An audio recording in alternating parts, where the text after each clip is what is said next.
Kerak, har kuni har kim qilish kerak. Ish qayerda ishlamayman dedingizmi? Ha, shunaqa dedim. Ikkita oliygohni tugatganman. Ish yo'q. Ish qayerda ishlamasangiz, pulni foizini qanday to'laysiz? Sizga maslahatim. Hozir 2 oylik foizini to'lab qo'ying, 2 oy mazza qilib yashaysiz. Ana oqibat buzatdi aka. Nima dedingiz? Velosipedchi? Velosiped mandazaliga qoladi. Nimagadir tushunmayapman aka. Nima tushunmaysiz? Hozir men sizga bergan 1 millionni menga qaytarib berasiz. Shunda siz 2 oylik foizdan qutulasiz.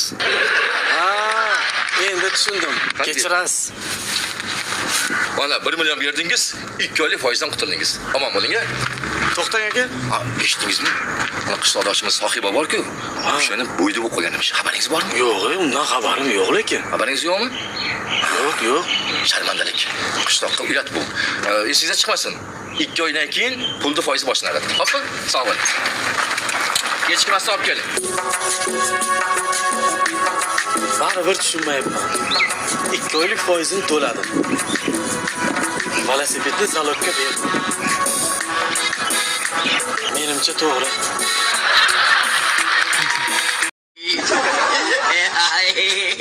Ey, familia.